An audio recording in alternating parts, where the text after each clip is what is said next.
추수감사주의를 성경은 다른 말로 초막절이라고 그럽니다. 왜냐하면 이 추수감사절에 그들은 초막을 짓고 살았기 때문에 버드나무 가지와 올리브 가지와 포도나무 가지로 초막을 짓고 일주일간을 살았기 때문입니다.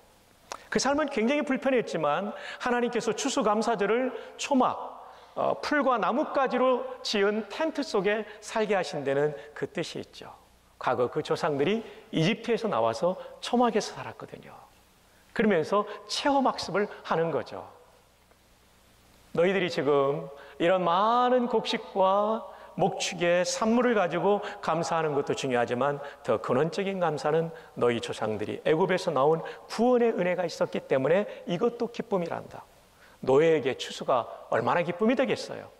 그렇죠. 구원의 기쁨을 인해서 감사하라는 거죠. 두 번째로는 광야 생활 지나는 동안 초막에 거했지만 먹을 것과 입을 것과 위기와 환난 가운데서 보호해 주셨던 것처럼 너희들의 1년도 그런 하나님의 은혜를 받았기 때문에 감사하라. 그래서 초막을 짓고 살게 하셨던 거죠. 근데 여러분, 저는 오늘 이제까지 추수감사주일에 전하지 못했던 메시지를 여러분에게 전하려고 합니다. 이 초막절에는요, 두 가지 중요한 축제가 있었습니다. 하나는 물의 축제. 한번 따라해 볼까요? 물의 축제. 다른 하나는 따라합시다. 불의 축제 또는 빛의 축제라고 하는 두 가지 축제가 이 초막절에 있었습니다. 신약신학자인 레온 모리스 박사는 이런 얘기를 했어요.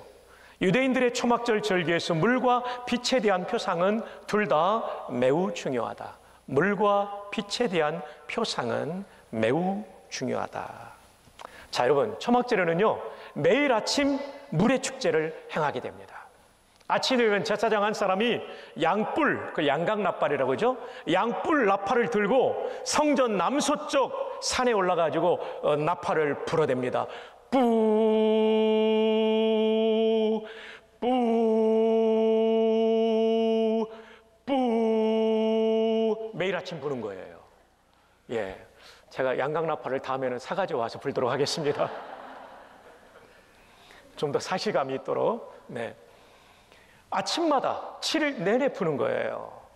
그러면 또 다른 제사장이 금으로 만든 물그릇을 가지고 찬양대와 함께 찬양하며 성전의 남쪽편에 있는 숨은 워터게이트를 통해서 밖으로 나가요. 성 밖으로.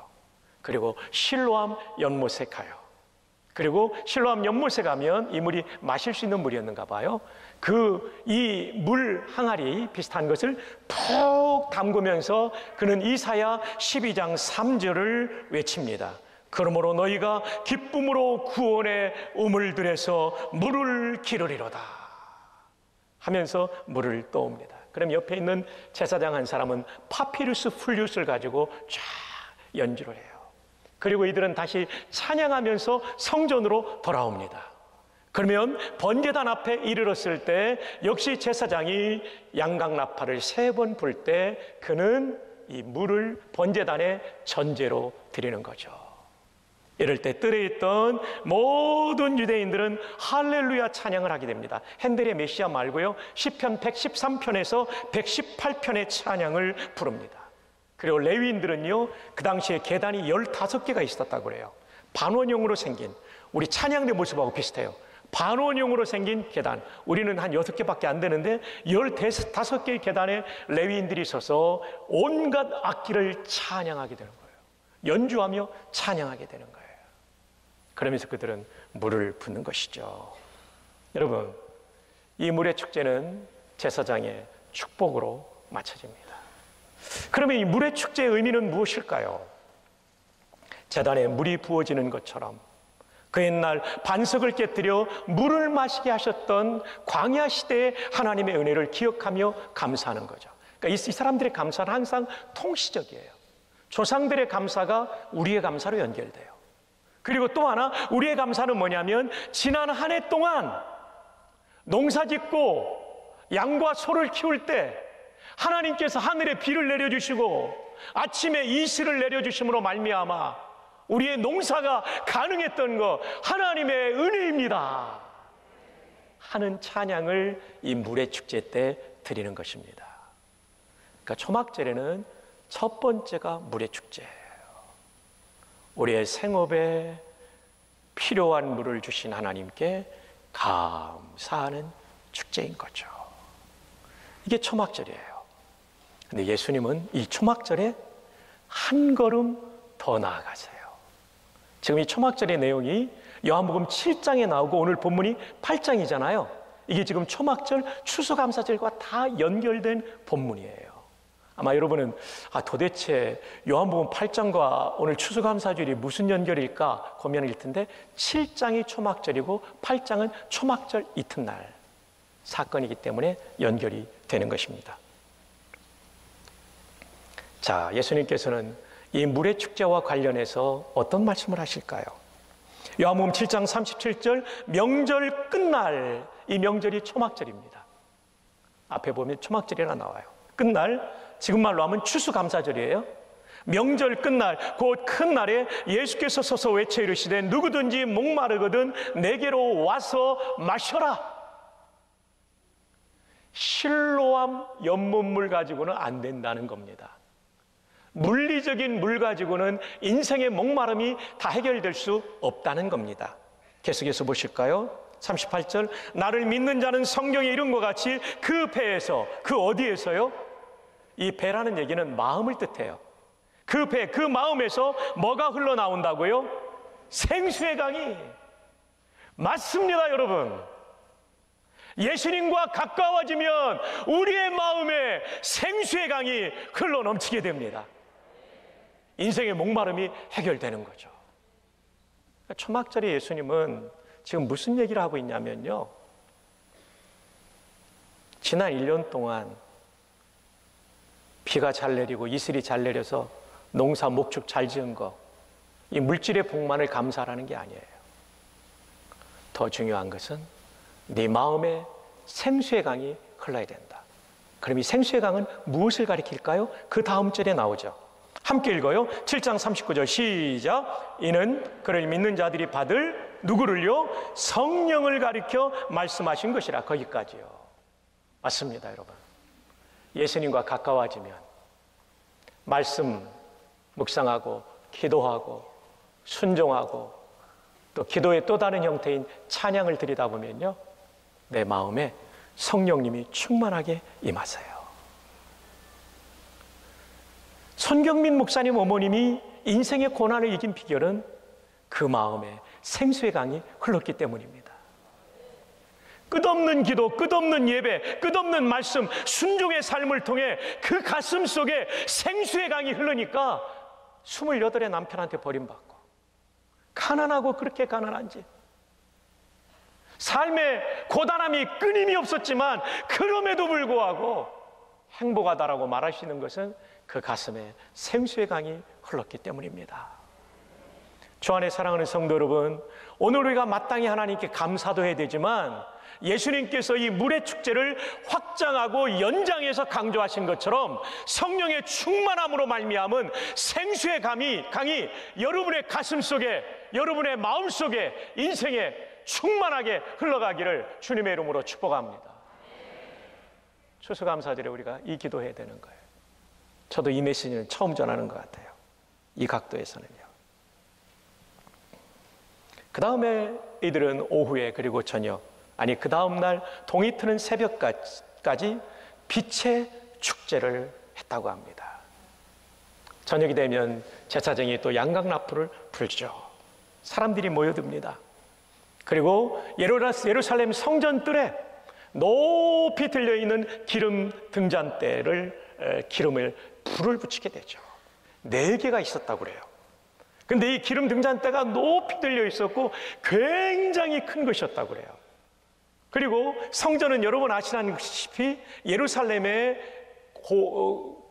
그 높은 산지대 있지 않습니까? 뭐 예루살렘 자체가 아주 높은 뭐 이런 산은 아니지만 그래도 그 지역에서는 가장 높지 않습니까? 시온산.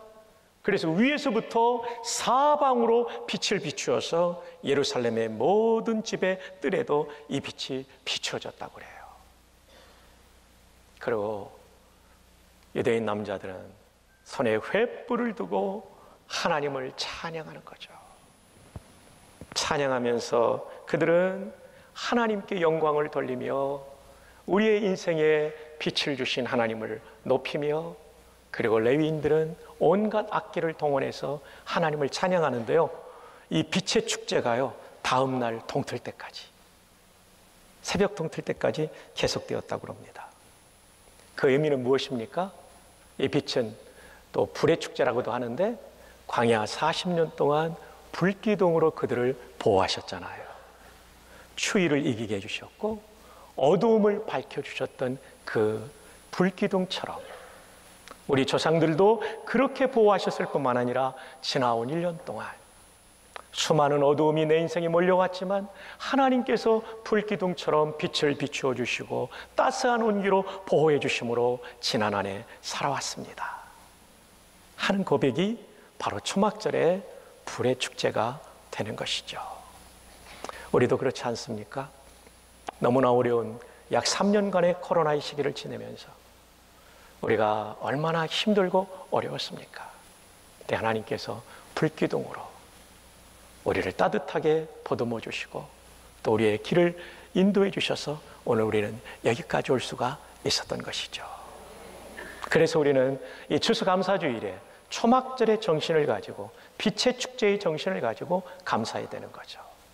근데 예수님께서는 이 빛의 축제에 대해서도 한 걸음 더 전진시켜서 해석을 해 주십니다. 자, 요한복음 8장 12절 함께 읽어볼까요? 시작.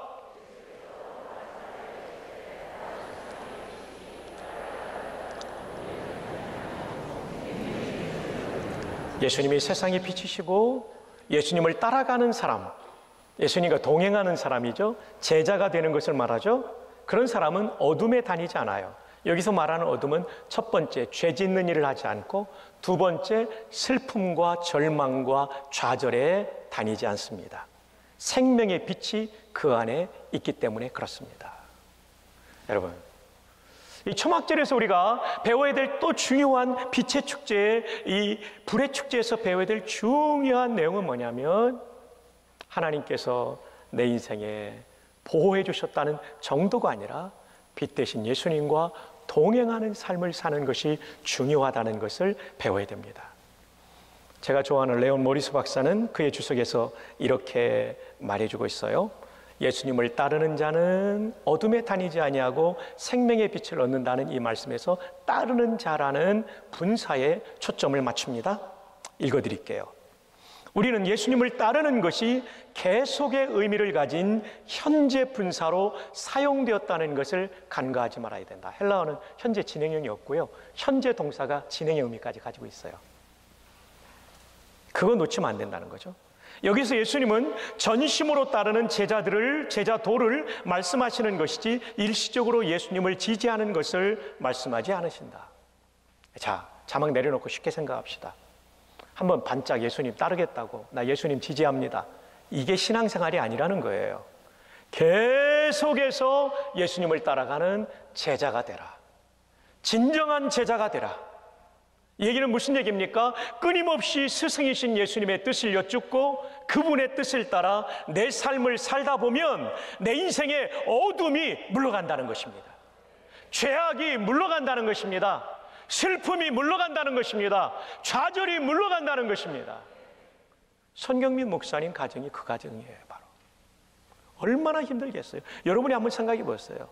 28의 남편이 나를 버리고 떠났다? 이건 여성에게 그런 비극이 없죠. 그거 어떻게 인 것입니까? 예수님을 계속 따라갔기 때문에 빛 가운데 거하면서 생명의 빛이 나를 비추니까. 빛은 뭡니까? 온기를 전해주고요, 소망을 주잖아요. 어두움은 죄이고 절망이잖아요. 이걸 다 이기게 되는 거죠. 주 안에 사랑하는 성도 여러분, 우리 추수감사주일을 보내면서 지속적으로 예수님을 따라가는 제자가 되기로 결단합시다. 동행질문하기로 결단합시다. 그러면 여러분의 슬픔을 이기게 될 것이고 여러분의 몸에 밴 죄를 이기는 놀라운 승리를 경험하게 될 것입니다. 추수감사주일에 여기까지 나아가야 된다는 거예요. 감사만으로 멈추면 안 되고 예수님의 제자 되어 계속해서 동행하는 삶을 살아야 된다는 것입니다. 마지막 한 가지만 더 말씀드립니다. 이 빛이 추적되는 빛의 축제 때는 이런 기도를 드린다고 그래요. 노인들이 먼저 오 기쁘도다 우리 젊은이들 헌신자들 지혜자여 라고 이렇게 교동문처럼 기도하면 참여자들이 오 기쁘도다 노인들과 함께 젊은이들이 죄 사함을 받는도다.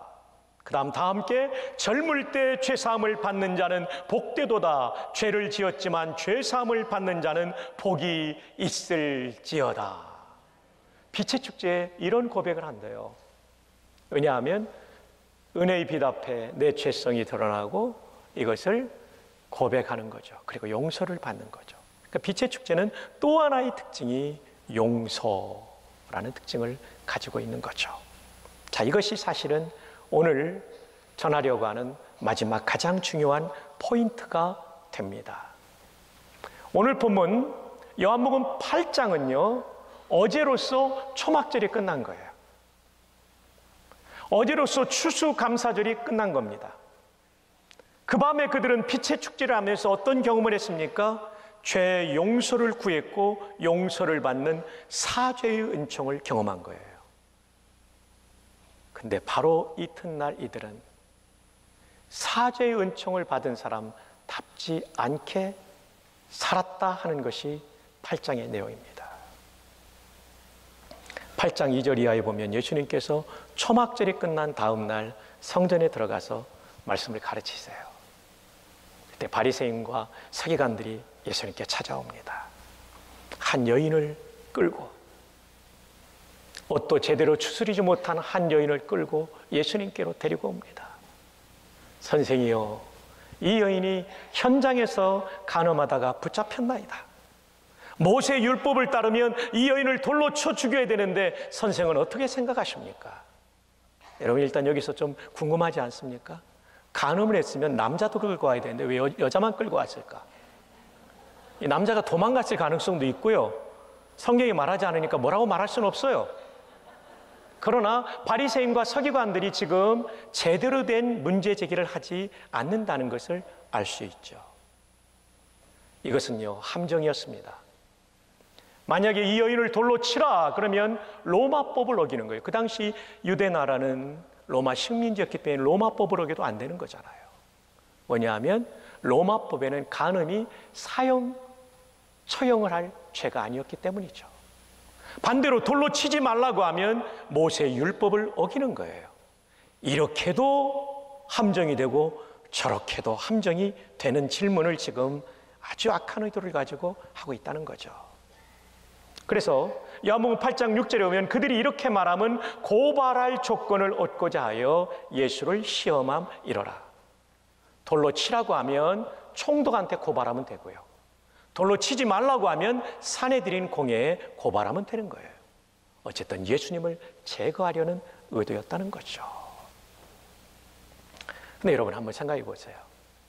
예수님 입장에서 생각해 보세요. 이 사람들이 얼마나 한심한 사람들입니까? 어젯밤까지 이들은 하나님의 용서의 은총을 노래했던 사람들이에요. 어젯밤도 아니죠. 오늘 새벽 동트기 전까지 우리의 죄를 용서받았고 용서받은 자가 얼마나 복된가 이 노래, 이 고백을 했던 사람들이에요.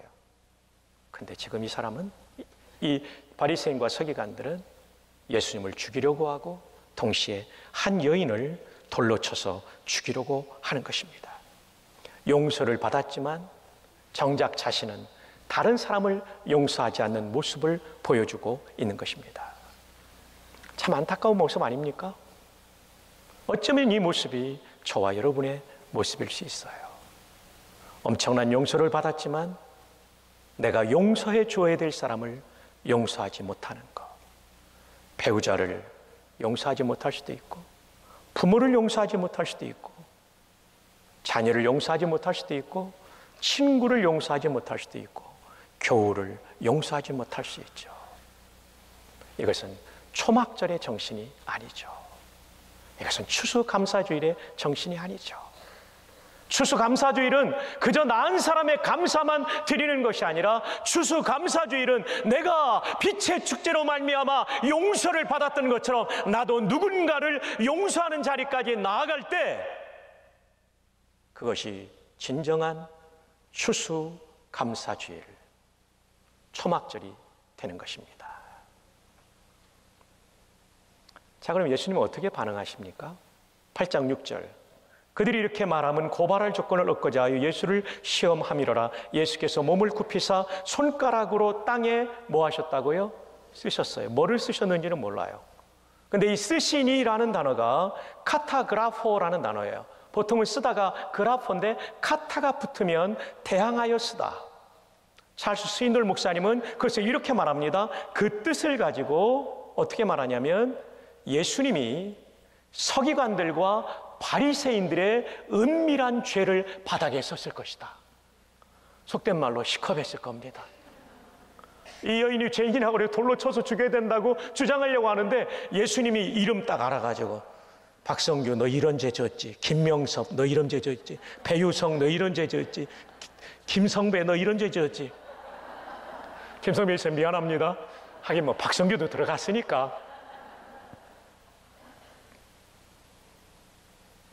느꼈을 거예요. 그래서 예수님이 이렇게 말씀하시죠. 7절, 그들이 묻기를 맞이 아니하는지라 이에 일어나리 이르시되 너희 중에 죄 없는 자가 먼저 돌로 치라 하시고. 다 쓰고 난 다음에 너도 이 죄 졌잖아, 죄 없으면 돌로 쳐. 야, 기가 막힌 말씀 아닙니까? 네. 이 말씀을 강의하면서 찰스 스윈돌 목사님도 그런 경험했어요. 여러분 한번 들어보셨을 내용입니다. 이분이 캘리포니아에서 목회할 때, LA 쪽에서 목회할 때요, 이 목사님이 이 차 운전하는 걸 너무 좋아해요. 빨간 스포츠카를 하나 사가지고 주일 예배 은혜롭게 마치고 스포츠카를 쫙 타고 나가다가요, 그만 신호 위반을 해버렸어요. 근데 그 뒤에 성도가 따라가면서 본 거예요. 아니 목사님 은혜롭게 설교하고 저 신호 위반은 뭐야? 그래가지고 목사님한테 전화해가지고 목사님 오늘 몇 시 몇 분에 어느 교차로 지나갔죠? 어떻게 하세요? 제가 봤어요. 뒤에서 다 봤어요. 목사님 신호 위반하시던데요? 아, 미안합니다. 목사님 아무래도 저희 성도들 몇 사람이 목사님을 소환합니다. 어느 식당으로 나오십시오. 그 당일날 딱 나갔어요. 나가는데 찰스 스윈돌 목사님, 굉장히 유명한 목사님이거든요. 아, 이게 너무 부끄러운 거예요. 그렇다고 이 문제를 어떻게 해결할까 기도하는 가운데 나갔습니다. 그리고 나갈 때 판넬 하나 딱 들고 나갔어요. 저는 죄인입니다. 저를 용서해 주세요. 그리고 이분이 뒤로 딱 돌리니까 뒤에는 뭐라고 써 있냐면 죄 없는 자가 돌로 먼저 치라. 운전하면서 신호 위반 안 하는 사람 어디 있겠어요? 혹시 저를 보셨으면 용서해 주시기 바랍니다. 죄 없는 자가 돌로 치라. 이게 예수님 마음이죠. 예수님 마음. 어젯밤 빛의 축제를 통하여 용서받은 자의 마음이 바로 이거죠. 이거.